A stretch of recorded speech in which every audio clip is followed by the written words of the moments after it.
CM Chandrababu గురించి deputy CM Pawan Kalyan తో అమిత్ షా నిజంగా తక్కువ చేసి మాట్లాడారా? కానీ ఆయనేదో అన్నారనే కామెంట్లే సోషల్ మీడియాలో ఇప్పుడు సంచలనం సృష్టిస్తున్నాయి. తెలుగుదేశం పార్టీ చంద్రబాబు అంటే బీజేపీ ఢిల్లీ పెద్దలకు లెక్కలేదా? రాష్ట్రంలో ఉన్న కొంతమంది బీజేపీ నేతలు ఇప్పటికీ వైసీపీ అధినేత మాజీ ముఖ్యమంత్రి వైఎస్ జగన్మోహన్ రెడ్డితో అంటకాగుతున్నారనేది బహిరంగ రహస్యం. ఇలాంటి వారికి ఢిల్లీ పెద్దల అండ ఉందని, అందుకే వాళ్లు ఇప్పటికీ చంద్రబాబుకి తెలుగుదేశం పార్టీ నేతలకు వ్యతిరేకంగా పనిచేస్తున్నారనే మాట తెలుగు తమ్ముళ్లు బలంగా నమ్ముతున్నారు కూడా. ఇక అసలు విషయం ఏంటంటే, ప్రస్తుతం చంద్రబాబు కేంద్రంలో అధికారంలో ఉన్న బీజేపీ నేతలపై పొగడ్తల వర్షం కురిపిస్తున్నారు. 2024 ఎన్నికల్లో చివరి నిమిషంలో టీడీపీ జనసేన పార్టీలతో బీజేపీ పొత్తు పెట్టుకుంది. వాళ్లు అడిగిన 10 అసెంబ్లీ సీట్లు, 6 పార్లమెంటు స్థానాలను చంద్రబాబు కేటాయించారు. వైసీపీ గెలిచిన 3 పార్లమెంటు స్థానాల్లో 2 బీజేపీ అభ్యర్థులు పోటీ చేసినవి. గతంలో చంద్రబాబుపై మోదీ సహా బీజేపీ నేతలు ఘాటు వ్యాఖ్యలు చేశారు. అయినా సరే ప్రస్తుతం రాష్ట్ర అభివృద్ధి కోసమే బీజేపీతో చంద్రబాబు చేతులు కలిపారు. రాష్ట్రానికి కాసిని నిధులు కేటాయించగానే వారిని పొగడ్తలతో ముంచెత్తుతున్నారు. కానీ బీజేపీ నేతలు మాత్రం చంద్రబాబుని అంతగా నమ్ముతున్నట్లు లేదని చాలా రోజులుగా ప్రచారం జరుగుతోంది. గతంలో చంద్రబాబుని అక్రమ కేసుల్లో అరెస్టు చేసి ఏకంగా 53 రోజుల పాటు జైల్లో ఉంచారు. ఆ సమయంలో ఏపీతో పాటు తెలుగు ప్రజలంతా వైసీపీ సర్కార్ పైన, జగన్మోహన్ రెడ్డి తీరు పైన తీవ్ర ఆగ్రహం వ్యక్తం చేశారు. అందుకు బదులు తీర్చుకోవాల్సిందే అనేది తెలుగు తమ్ముళ్ల డిమాండ్. నిజానికి జగన్ పైన కొత్తగా కేసులు బనాయించాల్సిన అవసరం లేదు. ఎప్పుడో 2012లోనే సిబిఐ, ఈడీ కేసులు పెట్టింది. అప్పుడే 16 నెలలు జైలు జీవితం గడిపారు.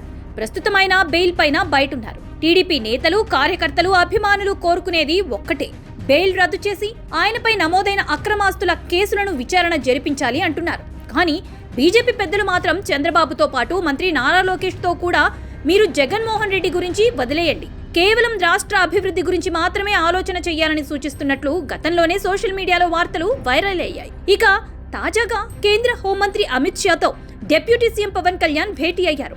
ఈ సమావేశంలో చంద్రబాబు కంటే జగన్ తమకు నమ్మదగిన మిత్రుడు అని పవన్ తో అమిత్ షా అన్నారని, ఆ సమయంలో మంత్రి నాదెండ్ల మనోహర్ కూడా అక్కడే ఉన్నారని మాజీ ఎమ్మెల్సీ ప్రొఫెసర్ నాగేశ్వర్ ఓ ఇంటర్వ్యూలో చెప్పడం పొలిటికల్ సర్కిల్లో సంచలనం రేపింది. ఇక్కడ మరో విషయం ఏంటంటే, అమిత్ షాతో పవన్, మనోహర్ ఎప్పుడు ఎక్కడ కలిశారో కూడా చెప్పారు. ఈ మీటింగ్ లో జగన్ అరెస్ట్ గురించి పవన్ ప్రస్తావించగా, జగన్ తమకు లాంగ్ టర్మ్ మిత్రుడని, చంద్రబాబు ఇన్స్టెంట్ మిత్రుడని షా వ్యాఖ్యానించారని నాగేశ్వర్ అన్నారు.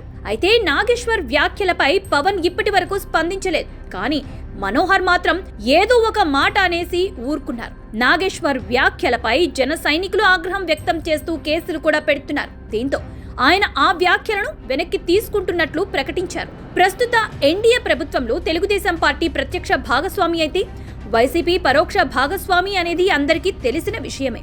మోదీ సర్కార్ తీసుకువచ్చిన ఎన్నో కీలక బిల్లులకు వైసీపీ నేతలు బేషరతుగా మద్దతు తెలిపారు. ఉపరాష్ట్రపతి, రాష్ట్రపతి ఎన్నికల్లో ఎన్డీఏ అభ్యర్థికే ఓటు వేశారు.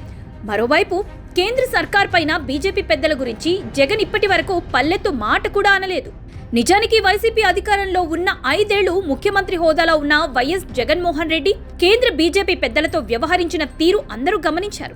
పూర్తి మెజారిటీ ఇస్తే కేంద్రం మెడలు వంచి అయినా సరే రాష్ట్రానికి ప్రత్యేక హోదా సాధిస్తామని ఎన్నికల ముందు పెద్ద పెద్ద మాటలు చెప్పారు. కానీ ఫలితాలు వెల్లడైన తర్వాత తొలిసారి ఢిల్లీ వెళ్లిన జగన్ అక్కడ మీడియా మిత్రులు అడిగిన ప్రశ్నలకు చెప్పిన జవాబు ఇప్పటికీ అందరికీ గుర్తే. కేంద్రంపై ఒత్తిడి తీసుకురాలేం కదా, కలిసి పనిచేయటం వల్లే ఏదైనా సాధించగలం అని ఢిల్లీ పెద్దలకు మద్దతు తెలిపారు. అలాగే మోదీ, అమిత్ షా సహా కేంద్ర మంత్రులు ఏపీకి వచ్చినప్పుడు వారికి పాదాభివందనాలు కూడా చేశారు. చంద్రబాబు అలా చేయరు కాబట్టి కాషాయ పెద్దలకి చంద్రబాబు కంటే జగన్ అంటేనే నమ్మకమని పొలిటికల్ సర్కిల్లో టాక్. అందుకే 15 మంది ఎంపీలు ఉన్నా కూడా కేంద్ర మంత్రి వర్గంలో ఒకే ఒక్క కేబినెట్ మంత్రి పదవి, అది కూడా ప్రాధాన్యత లేని పౌర విమానయాన శాఖ కేటాయించారని విమర్శలు.